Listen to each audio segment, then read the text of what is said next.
Sudah bergabung bersama kita secara online, Dr. Helmin Agustina Silalahi. Halo, selamat siang dok. Selamat siang Mbak, selamat siang semuanya. Ya, selamat siang. Oke baik, silakan dok untuk pemaparan materinya.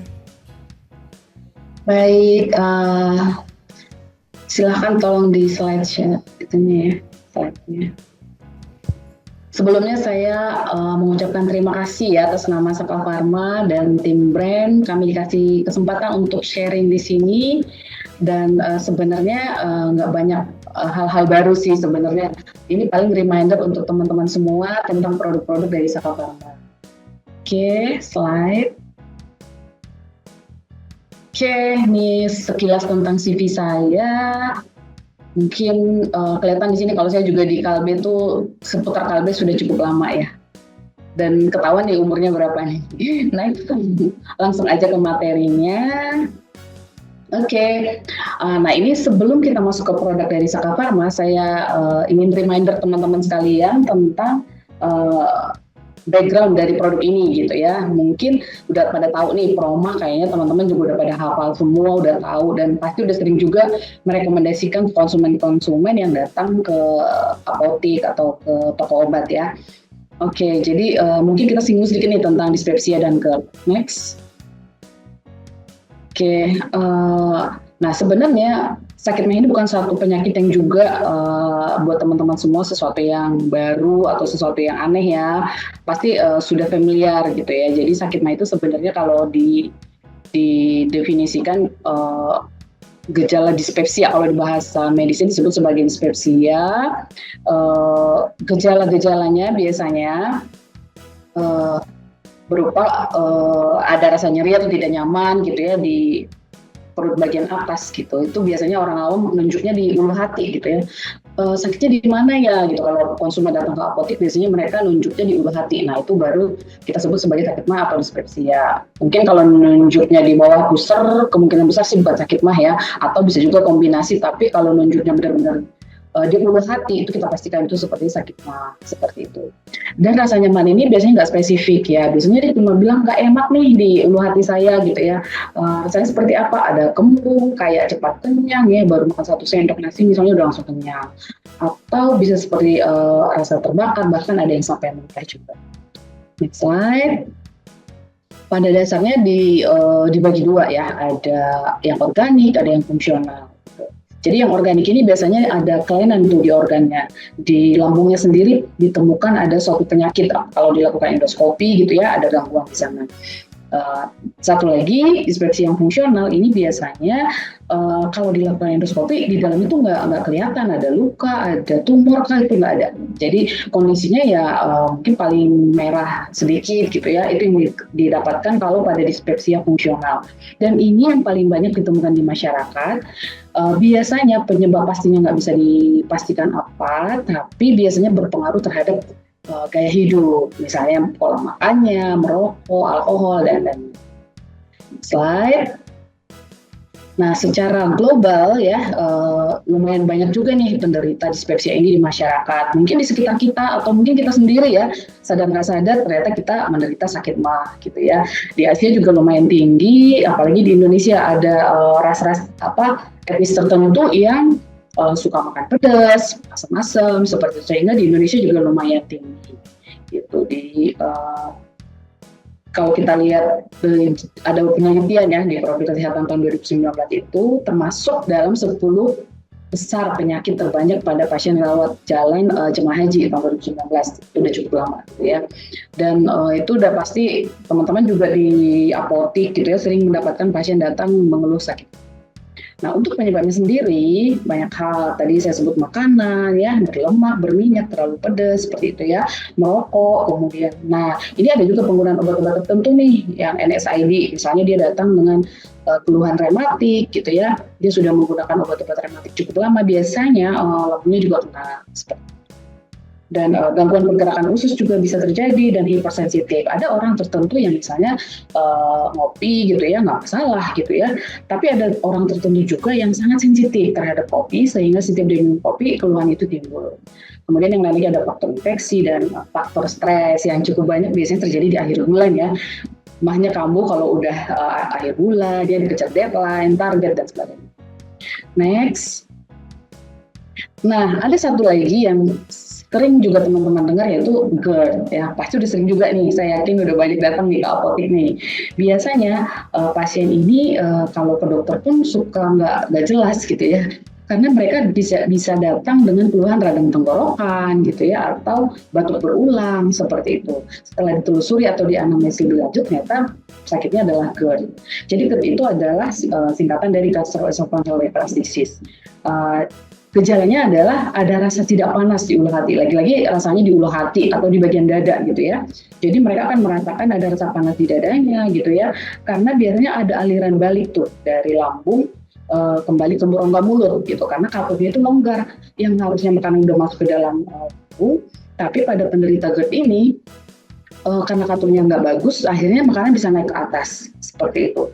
Jadi asam yang harusnya tinggal di lambung naik ke kerongkongan tentu akan sangat mengganggu kerongkongannya, jadi timbul rasa panas atau perih gitu ya, lama-lama bisa berakibat kanker juga ya, kanker esofagus. Biasanya kalau jangka lama kronis dibiarkan itu bisa berakibat fatal juga. Dan penderita ini juga cukup banyak ya, sebanyak 28%. Mereka juga bisa overlap juga loh dengan dispepsia. Oke, next, penyebabnya. Nah, kita masuk ke penyebabnya. Hiatal hernia ini kelainan bawaan ya. Jadi memang bentuk atau anatomi dari lambungnya sendiri, katupnya itu kurang sempurna gitu ya. Atau bisa juga pada anak-anak. Misalnya anak-anak kan belum sempurna tuh, lambungnya belum benar-benar terbentuk dengan sempurna, sehingga makanan yang mereka konsumsi pun sering kali reflux atau gumoh ya kalau pada anak-anak. Itu kadang-kadang masih dianggap normal sampai usia 12 bulan gitu ya, tapi kalau lebih dari situ tetap kejadian itu mungkin perlu mendapat perhatian. Nah, gaya hidup juga kegemukan gitu ya. Kalau udah terlalu gemuk, tentu lambungnya akan terdorong oleh abdomennya, sehingga akan terjadi reflux juga. Misalnya nih, faktor yang lain, tidur terlalu cepat, jarak antara makan dengan tidurnya terlalu dekat, itu juga bisa memicu GERD. Merokok, alkohol, ada juga yang menyebut makanan, kopi, keju, coklat gitu ya, pemicu GERD juga. Dan yang paling banyak adalah stres ya. Sering kali kalau ada stres, GERD-nya juga kambuh. Slide. Secara epidemiologi lumayan tinggi juga ya, dan ada penelitian di Fatmawati beberapa waktu yang lalu, ternyata yang paling banyak sih wanita ya, lebih banyak terjadi pada wanita daripada pria. Mungkin ada banyak faktor ya yang menyebabkan hal tersebut. Kemudian faktor merokok juga bisa mempengaruhi gitu ya, minum kopi. Ini dilihat nih gaya hidupnya seperti apa. Ternyata memang gaya hidup juga berpengaruh terhadap GERD. Next. Nah, sekarang kita lihat untuk penata laksanaannya nih. Pastinya teman-teman juga selain memberikan obat, kita juga berharap memberikan edukasi ya, supaya mereka juga obatnya lebih bekerja, sehingga efeknya juga lebih terasa dan pasiennya lebih cepat sembuh. Misalnya nih, edukasi untuk mereka mengurangi makan makanan tadi yang pedas, berlemak, yang coklat, segala macam, itu kita anjurkan supaya mereka kalau bisa nggak usah konsumsi atau mengurangi. Kemudian untuk makan, kita anjurkan mereka untuk makan, boleh nih makan, tapi jangan terlalu banyak sekali makan, bisa dicicil sedikit-sedikit gitu ya. Atau kalau habis makan, jangan langsung tiduran gitu ya, biarin dulu makanannya turun sekitar 2-3 jam gitu ya, baru tiduran. Atau misalnya, kalaupun nanti sudah tidur, kita anjurkan pasien ini untuk meninggikan bantalnya gitu ya, dan yang pasti kalau untuk obesitas kita anjurkan untuk menurunkan berat badan. Slide. Nah, ini selain itu tentu teman-teman di sini pasti menganjurkan sesuatu ya, obat-obatan. Yang kita ketahui sepanjang untuk penata laksanaan dari dispepsia maupun GERD ini, ada beberapa obat-obat andalan yang masih abadi gitu ya. Antasida gitu ya, udah cukup sangat dikenal gitu ya. Yang karena antasida ini kenapa? Dia sangat cepat melakukan penetralisiran terhadap asam-asam lambung, sehingga otomatis kalau asamnya udah turun, pasiennya juga akan merasa simptomnya menghilang atau membaik seperti itu. Nah, mungkin di sini kami akan memperkenalkan nanti di Promas sendiri, antasida ini berbeda dari antasida yang lain karena kita ada hidrotalsid. Nanti kita perkenalkan hidrotalsidnya. Kemudian ada jenis lain lagi nih untuk H2 blocker gitu ya. Jadi dia pada pompa H2 dia memblokir pengeluaran asam lambung. Nah, ada juga banyak jenisnya ya, ada cimetidine, ranitidine, famotidine. Nah, di sini dari Kalbi sendiri, dari Saka Pharma sendiri punya yang mengandung famotidine. Nanti juga saya perkenalkan di produknya. Kemudian ada PPI. Kalau golongan PPI teman-teman tahu ya, ini nggak boleh OTC, jadi memang ini khusus untuk resepan dokter gitu ya. Sama yang terbaru sekarang TCAB. Nah, selain untuk menetralisir asam lambung atau menghambat pengeluaran asam, biasanya pada penderita mah juga sering diberikan antipelatulens ya, yang mengurangi kembungnya, karena biasanya emang keluhan dari konsumen itu kembung gitu ya, rasa tidak nyaman di ulu hati, rasanya perutnya agak besar gitu ya, sehingga dirasakan perlu nih memberikan antipelatulens dalam produk yang kita tujukan untuk penderita sakit mah ini. Ini juga ada di Promah, namanya Simeticon, nanti kita bahas di belakang. Nah, selain obat-obat ini tentu ada obat-obat lain yang ranahnya etikal ya. Jadi mungkin yang kita akan bahas yang OTC saja. Next slide. Oke, nah ini kita lihat di sini mekanisme kerjanya dari antasida sendiri, fungsinya jelas tadi untuk menetralisir asam lambung, kemudian H2 blocker menekan produksi asam lambung. Ada perbedaan di antara dua produk ini, di antara kedua ingredient ini ya. Kalau antasida tadi langsung kerja gitu ya, begitu masuk ke lambung, dia langsung bekerja menetralisir asam lambung tanpa perlu diabsorpsi. Jadi makanya antasida sampai saat ini masih jadi kayak P3K-nya orang sakit mah ya, maupun GERD gitu ya. Jadi langsung diminum, bekerja di lambung sendiri, asamnya turun, otomatis simptom-simptomnya juga membaik. Nah, untuk yang H2 blocker memang ini agak butuh waktu nih, itu bedanya. Jadi kalau untuk H2 blocker yang tadi famotidine biasanya bekerjanya setelah 1-2 jam karena perlu diabsorpsi oleh tubuh dulu baru bisa bekerja. Nah, durasinya, bedanya di durasi juga nih ada perbedaan. Kalau durasinya si antasida tentu lebih cepat ya. Kalau bekerjanya paling 3-4 jam, biasanya pasiennya sudah merasa ada kenaikan asam lambung lagi nih gitu ya. Kalau misalnya simptom penyebabnya nggak diatasi, itu tentu simptomnya akan muncul lagi. Tapi kalau penyebabnya udah langsung diatasi, misalnya udah nggak minum kopi, kemudian udah stresnya dulu dikurangi, tentu ini bisa berkurang juga dengan menggunakan obat. Mungkin dia nggak perlu minum lagi, tapi kadang-kadang 3-4 jam itu sudah perlu mengkonsumsi antasida lagi. Kalau untuk yang H2 blocker kerjanya cukup lama. Ini kelebihan dia bisa sampai 12 jam, sehingga biasanya kita menganjurkan untuk dikonsumsi 1 kali aja sehari gitu ya, 1-2 kali atau menjelang tidur diminum lagi. Tuh. Oke, next slide. Kita masuk ke produknya ya, langsung ke Promah. Nah, ini Promah sudah sangat tua ya, jadi jangan sangat tua ya, sudah sangat lama ya, heritage. Next slide. Dia udah lahir dari tahun 71 ya. Mungkin dari teman-teman yang hadir di sini ada yang belum lahir mungkin ya, masih banyak yang apalagi milenial gitu ya, belum lahir nih tahun 71, tapi Promah udah hadir. Mungkin orang tua atau kakek neneknya nih yang kenal sama Promah tablet. Dan setelah ada Promah tablet, ternyata dengan berjalannya waktu kita lihat konsumen kita ini banyak maunya juga ya. Pasti banyak kebutuhan, pengennya ada yang cair nih Promah nih. Kalau dia nggak berdiam diri, untuk konsumen semua diberikan ya, ada yang cair. Setelah ada yang cair, ada pengennya yang ada bisa untuk guru, ada kita siapkan semuanya. Terus ada juga yang merasa memerlukan yang long acting gitu ya. Jadi, kalau misalnya minumnya terlalu sering atau sampai 3 kali, mungkin dia nggak sempet, sibuk ya, atau lagi puasa gitu ya. Kita ada Promah Double Action yang tadi kandungannya famotidine bisa dikonsumsi per 2 kali dalam sehari gitu ya. Nah, ternyata dengan berjalannya waktu juga kita lihat kebutuhan konsumen ada juga nih yang pengen herbal gitu ya, mencari-cari pengen deh obat sakit mah itu tapi dari bahan herbal. Nah, tahun 2011 sudah hadir tuh Promah herbal juga sudah ada. Jadi buat teman-teman di apotek kami sangat berharap untuk merekomendasikan nih, range-nya cukup lengkap, tidak usah ragu-ragu ya, mau cair, mau tablet, mau herbal, mau yang long acting ada semua.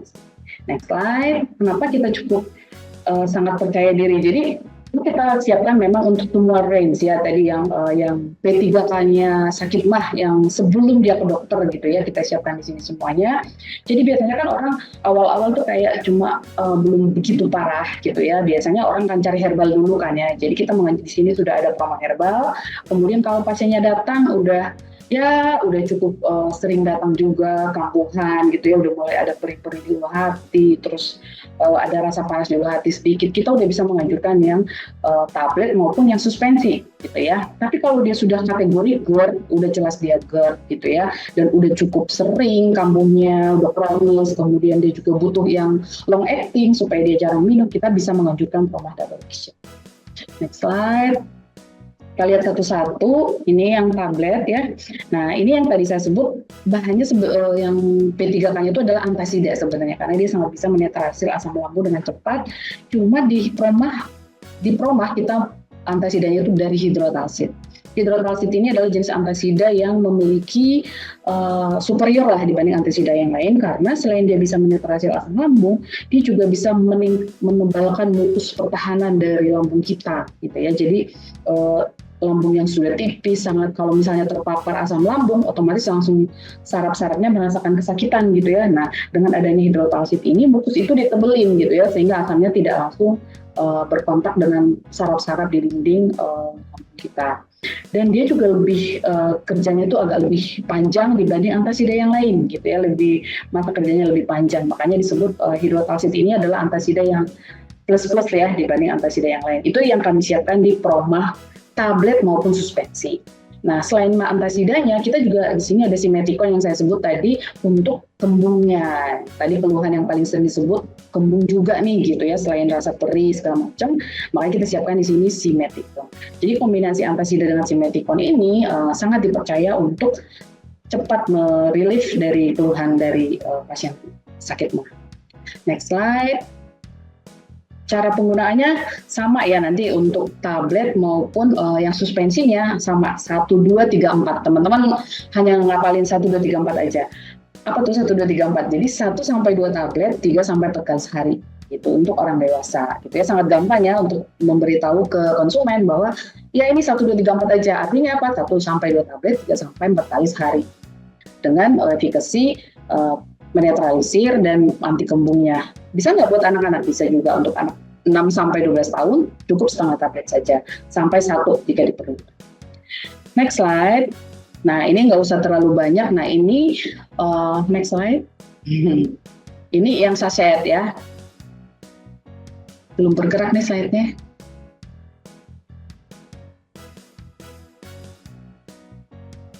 Ya, ini yang sachet gitu ya.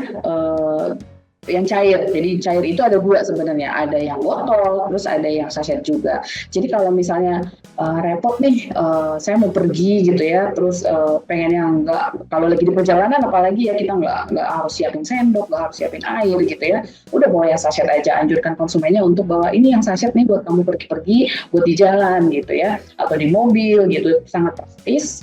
Kalau mau yang buat ditaruh di rumah, ada suspensi yang di botol juga. Isinya sama aja, dosisnya sama aja dengan yang tablet tadi gitu ya, yang sachet maupun yang botol, isinya sama gitu ya. Penggunaannya juga sama, 1, 2, 3, 4. Paling nanti dilihat berapa mili di packagingnya semua ada. Oke, next slide. Kita langsung ke Promah Double Action. Nah, Double Action ini kenapa disebut Double Action? Next slide. Saya takut nggak sempat produk yang lain. Ya, ini Promah Double Action. Promah Double Action ini kenapa disebut Double Action? Karena dia punya aksi yang double ya. Ada antasida di sana yang cepat menetralisir asam lambung, tapi dia juga mengandung famotidin, golongan H2 blocker yang bisa menekan produksi asam lambung. Jadi disebut sebagai aksi ganda. Selain itu arti aksi ganda di sini fast action ya. Jadi aksinya cepat. Karena ada antasida, ya udah fast action. Aksinya sangat cepat dan long acting gitu ya, long duration gitu, karena ada si famotidin. Jadi ini sangat tepat ya buat teman-teman, rekomendasikan misalnya ada konsumen datang, dia udah cukup sering, udah malas minum obat terlalu sering, atau pada puasa juga ini sering direkomendasikan gitu, karena kita konsumsinya cukup 2 kali dalam sehari, 1 siang dan 1 menjelang tidur. Isinya adalah famotidin dan kalsium karbonat dan magnesium hidroksida. Jadi ini kombinasi antara antasida, kalsium karbonat, magnesium hidroksida dengan H2 blocker famotidin gitu ya. Dengan 2 aksi ini makanya disebut sebagai Promah Double Action. Next slide. Kita lanjut ke herbal yang tadi. Ini di mana masyarakat Indonesia masih sangat percaya ya dengan kekuatan herbal yang memang udah turun-temurun ya, heritage digunakan oleh nenek moyang kita gitu ya. Ini merupakan kombinasi dari 8 herbal yang diformulasi yang sudah terbukti secara empiris untuk mengatasi gejala-gejala di dalam saluran pencernaan. Next slide. Kalau ini dosisnya 3 kali sehari, bisa untuk dewasa maupun anak-anak gitu ya. 1 sachet aja 1 hari. Nah, isinya itu ada jahe, ada stopermin, akar manis, kunyit, ananas, royal jelly, dan madu. Kalau next slide, kita lihat cara kerjanya itu juga cukup komplit ya. Kalau kita lihat ada kunyit kan udah lama ya, udah banyak kita kenal untuk mengatasi gangguan di lambung gitu ya. Ada antioksidannya, anti peradangan, juga bisa mengatur keluarnya asam lambung agak berlebihan gitu ya. Kemudian jahenya bisa meringankan mual dan muntah gitu ya. Kalau pada orang hamil kan suruh diingut jahe gitu ya, biar untuk mengurangi mual dan kembungnya gitu ya. Kemudian ada madu dan royal jelly untuk membantu anti peradangan juga. Kemudian banyak manfaat yang lainnya. Next slide.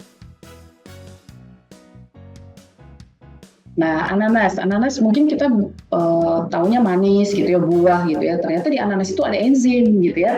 Kita tahu pencernaan kita juga butuh enzim ya. Jadi di ananas itu ada enzim namanya bromelain yang akan membantu proses pencernaan. Karena kita tahu pencernaan itu harus dibantu oleh enzim supaya bisa melaksanakan fungsi dengan baik gitu ya. Kita tambahkan enzim di sini supaya keluhannya juga kalau enzimnya kurang gitu ya, dia akan bisa diatasi juga. Ada akar manis juga, kemudian ada sini juga sangat dikenal untuk merelaksasi perut ya, jadi kembungnya juga berkurang. Dan daun mint ini juga udah well known ya, udah sangat cukup diketahui untuk antispasme gitu ya, relaksasi otot-otot tegang, kemudian dia juga bisa mencegah sehingga gas yang terbentuk juga tidak berlebihan. Nah, untuk Promah Group mungkin seperti itu. Kita lanjut langsung ya ke Entrostop ya. Oke. Next slide, Bu. Oke, Entrostop. Nanti tanya jawab sekalian ya. Jadi saya lanjut dulu ke Entrostop. Entrostop juga sebenarnya bukan suatu produk yang baru. Teman-teman pasti juga sangat familiar dengan Entrostop, tapi memang kita perlu reminder lagi nih, biar teman-teman selalu ingat nih kalau misalnya ada konsumen yang datang dengan diare, bisa merekomendasikan Entrostop, biar nggak lupa nih, jadi kita reminder lagi. Tapi sebelumnya mungkin kita akan masuk dulu, buat apa sih Entrostop ini ya, kita masuk sedikit ke aspek kenapa ada Entrostop. Next slide. Jadi Entrostop ini adalah obat untuk diare. Slide. Diare sendiri menurut WHO itu adalah frekuensi BAB. Next slide. Di mana frekuensi BAB-nya bisa lebih dari 3 kali dalam sehari ya, dan konsistensinya cair, kemudian jumlahnya juga biasanya banyak gitu ya. Kadang-kadang ada orang datang, aduh saya nih diare gitu, udah berapa kali? Baru sekali. Nah, itu belum kita sebut sebagai diare ya, biasanya udah lebih dari 3 kali dan jumlah juga banyak. Seperti itu.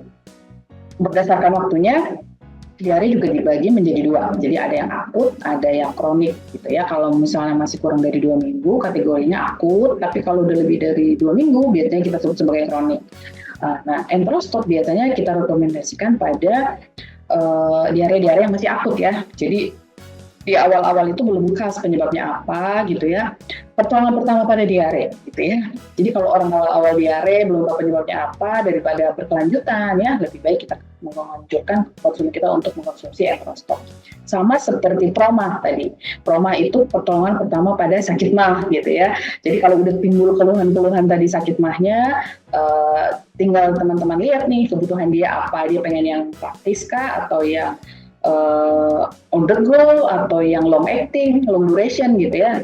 Variannya semua ada. Nah, sama dengan obat diare di Saka Pharma ini, kita juga bisa merekomendasikan ini sebagai pertolongan pertama pada diare gitu ya, supaya mereka juga bisa beraktivitas dengan baik. Oke, next slide.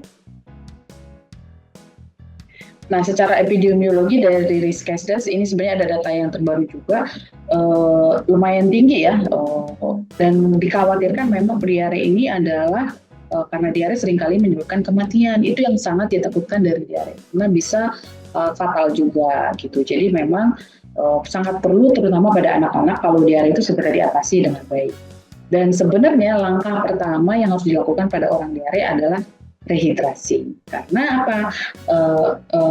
Penyebab kematian pada diare itu sebenarnya adalah dehidrasinya, kehabisan cairan, gitu ya, kehilangan cairan dan elektrolit tubuh sehingga fungsi-fungsi tubuh jadi terganggu. Jadi memang sebaiknya secepatnya melakukan rehidrasi atau mengganti cairan tubuh. Ya. Next slide. Oke, sebenarnya kenapa diare ini tadi mematikan kita udah tahu karena tadi dehidrasinya ya, itu yang bisa membuat kematian. Tapi selain dia menyebabkan kematian, ada hal-hal lain yang perlu kita waspadai juga, terutama pada anak-anak.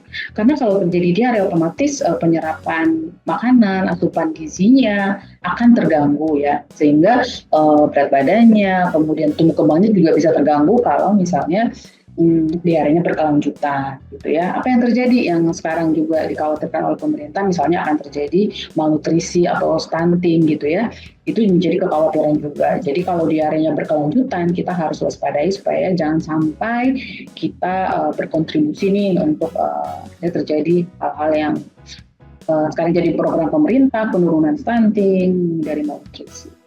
Kemudian apalagi yang ditakutkan dari diare? Karena kehilangan cairan dan elektrolit nih, gitu ya. Jadi kalau sudah dehidrasi, tadi karena apalagi anak-anak tubuhnya itu lebih banyak cairan ya. Kalau sampai cairannya hilang, otomatis fungsi dari organ-organ tubuhnya akan sangat terganggu, bahkan bisa fatal, gitu ya. Oke, next slide. Kita ke penyebab diarenya. Penyebab diare sendiri sangat banyak. Makanya tadi saya sebutkan kalau enterostop di awal-awal aja, karena memang kita nggak bisa pastikan nih, kamu karena bakteri misalnya harus dikasih antibiotik, nggak bisa kayak gitu juga. Karena di awal-awal itu banyak hal yang bisa menyebabkan diare. Misalnya ini ada infeksi, ada virus ya, kebanyakan di jurnal itu disebut karena virus, dan virus itu nggak perlu antibiotik, dan sekali pasien salah, mereka ke apotek minta, saya mau antibiotik karena sebelumnya dia diare, dokter kasih antibiotik itu, dia akan datang ke apotek, saya mau antibiotik ini lagi diare gitu ya. Padahal penyebab diare paling banyak itu sebenarnya dari virus yang bisa sembuh sebenarnya tanpa harus minum antibiotik. Ada juga misalnya terkontaminasi makanan gitu ya. Yang paling banyak tuh pernah ada survei dilakukan bahwa gado-gado yang disampling dari satu area ternyata hampir 100% mengandung E. coli gitu ya. Sekarang tergantung daya tahan tubuhnya nih, jadi diare apa enggak gitu ya. Jadi banyak sekali penyebab diare itu dari E. coli. Kemudian faktor alergi juga banyak. Jadi dia sensitif ya, sama seperti sakit mah tadi, sensitif, ususnya sensitif terhadap makanan tertentu sehingga terjadi diare. Yang lain lagi adalah intoleransi laktosa. Ini waktunya udah habis ya. Oke, bentar ya. Kita lanjut ke produk aja ya, langsung ke produk. Nih, kita punya 2 produk untuk diare, yaitu enterostop dewasa ya, bisa dikonsumsi langsung 2 tablet setiap buang air besar. Kemudian bisa buat anak-anak juga, anak usia 6-12 tahun, tapi 1 tablet aja. Fungsinya adalah absorben, jadi diserap kemudian dibuang. Jadi komposisinya, fesesnya itu nggak cair gitu ya, jadi padat. Kemudian next slide, langsung ke produk aja Mbak. Langsung ke enterostop ya. Nah, enterostop tadi ada 2 ya, ada enterostop herbal, ada enterostop tablet. Kemudian yang tablet udah well known juga di teman-teman, 2 tablet sekali minum. Kalau yang herbal, kita punya herbal 3 kali 1 saset setiap hari, gitu ya. Di herbal kita punya dua jenis, yaitu herbal untuk anak-anak, enterostop herbal anak, dan enterostop herbal untuk dewasa. Kita langsung ke Kalpanax, langsung ke produk berarti Mbak. Aduh, nggak berasa nih, cepet banget. Oke, kita masuk ke Kalpanax. Kalpanax itu untuk gangguan kulit, infeksi jamur kulit gitu ya.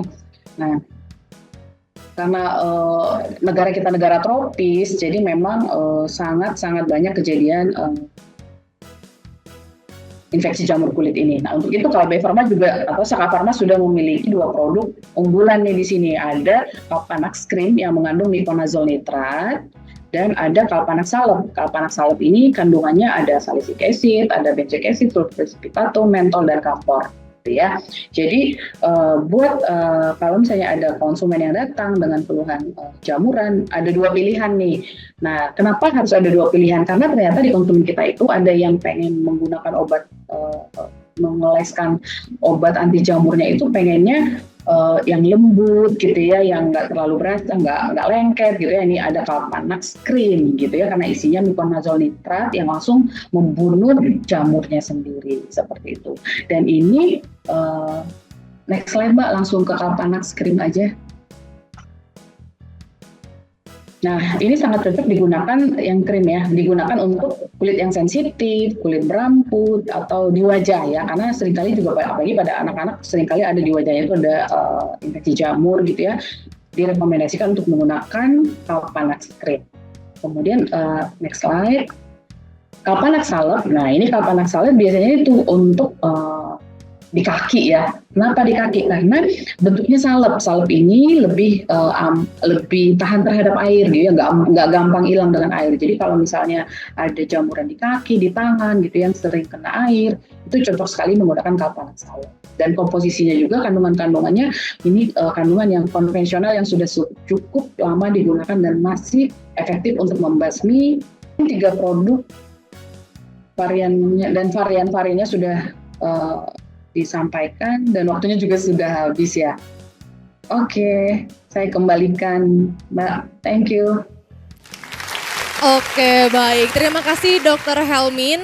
Kalau misalnya ngomongin Proma nih, aku terpanggil Dok karena aku tuh pengonsumsi Proma. Kebetulan aku sakit lambung dan setiap tas aku tuh pasti ada Proma, khususnya Proma herbal. Gitu. Oke, Dok, ini sudah ada beberapa pertanyaan yang masuk. Kita sudah pilih 3 pertanyaan terbaik. Coba izinkan saya untuk membacakan pertanyaan pertama. Yang pertama penanya dari Yudia Andini dari Bengkulu. Izin bertanya, salah satu faktor resiko dari timbulnya keluhan dispepsia adalah penggunaan OAINS atau obat antiinflamasi non-steroid. Lalu jika ada keluhan dispepsia, apakah OAINS-nya harus dihentikan? Silakan. Baik, terima kasih Bu Yudia Andini ya. Oke, makasih, pertanyaan sangat bagus. Jadi karena memang prevalensi kejadiannya sangat tinggi nih, orang minum obat antiinflamasi non steroid biasanya rematik gitu ya, bahkan jamu-jamu yang dicampur steroid, seringkali pasiennya datang dengan sakit mah gitu ya, ke apotek ataupun ke rumah sakit gitu ya, ternyata ditelusuri ternyata mereka pengguna obat antiinflamasi non steroid seperti itu, maupun yang steroid gitu, karena obat-obat ini kan menipiskan lambung gitu. Nah, sebaiknya kita lihat kondisinya dulu nih, kalau memang sudah sangat parah atau sampai perdarahan pada lambung, mungkin OAINS-nya bisa kita hentikan gitu ya. Kita obati dulu nih sakit mahnya atau lambungnya yang udah parah gitu. Tapi kalau misalnya urgensinya perlu tetap harus dilanjutkan, kita lihat urgensinya juga bisa paralel, tapi pasiennya juga harus kita informasikan obat Proma misalnya dikonsumsi sebelum makan, nanti obat AINS-nya sesudah makan. Seperti itu sih Mbak Yudia, semoga menjawab ya Mbak. Oke, baik, semoga terjawab ya. Oke, kita masuk ke penanya kedua. Dari Nimade Datu Dewi Atnyani.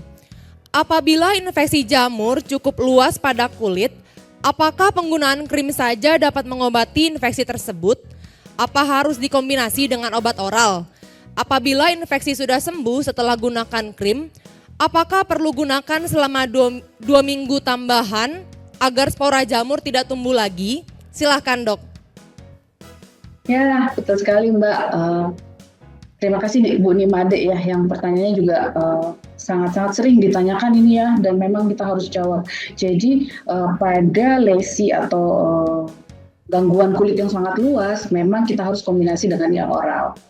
Nggak cukup hanya yang topikal saja. Tapi, nah yang penting banget lagi tadi sambungan pertanyaannya adalah cara mengkonsumsi, cara menggunakan salepnya nih. Kadang-kadang salep ataupun krimnya penggunaannya salah. Kadang-kadang mereka begitu gejala klinisnya sudah sembuh, udah nggak gatal, udah nggak merah, biasanya konsumen ini langsung berhenti tuh, nggak diolesin lagi tuh salep ataupun krimnya. Nah, teman-teman minta tolong untuk tetap menginformasikan ya ke konsumennya bahwa penggunaan Calpanax krim maupun yang salep harus tetap digunakan setelah paling tidak 10 hari, 10 sampai 2 minggu, 10 hari sampai 2 minggu sesudah semua gejala klinisnya menghilang, itu harus tetap digunakan untuk memastikan bahwa spora-sporanya sudah mati. Gitu, Bu. Semoga menjawab ya, Bu Niman. Oke, baik. Kita masuk ke pertanyaan ketiga dari apoteker Fitriyanti di Aceh. Sering saya dapatkan pasien mengalami batu ginjal dan diberikan antasida. Apakah itu tidak memperparah batu ginjal yang dialami pasien? Apakah antasida kontraindikasi untuk pasien yang mengalami gangguan ginjal? Silakan, Dok. Ya, pertanyaannya benar-benar ya teman-teman apoteker pada pertanyaannya benar-benar luar biasa. Related ya, iya sangat related dengan memang dihadapi oleh konsumen sehari-hari. Jadi memang obat-obat mah harus digunakan dengan hati-hati pada penderita sakit ginjal gitu ya. Sebaiknya jangan menggunakan secara mandiri, konsultasikan dulu dengan dokter karena ada apalagi kalau misalnya batu ginjalnya belum diangkat. Mungkin kalau batu ginjal sendiri kan kalau misalnya belum mempengaruhi fungsi ginjalnya sendiri sah-sah aja, nggak masalah gitu ya karena fungsi ginjalnya sendiri masih normal. Jadi menggunakan antasida pada saat sakit mah tentu akan membantu dia relief dari sakit mahnya gitu ya. Tapi kalau misalnya ada fungsi ginjalnya sendiri udah terganggu, kemudian ditambah lagi obat-obatan, obat apapun sebenarnya nggak hanya obat sakit mah ini tetap harus dikonsultasikan dengan dokter dulu. Seperti itu mungkin Bu Fitriani, semoga menjawab ya Bu. Thank you. Oke, baik. Terima kasih Dr. Helmin. Selamat kepada 3 pendengar terbaik, Yudia, Nima Dedatu, dan apoteker Fitriyanti. Silakan dapat melakukan DM pada Instagram emos.id dengan menyebutkan nama, nik KTP, dan nomor HP yang terdaftar di OVO. Baik, sekali lagi terima kasih kepada Ibu Dr. Helmin Agustina Silalahi. See you, Bu. Thank you.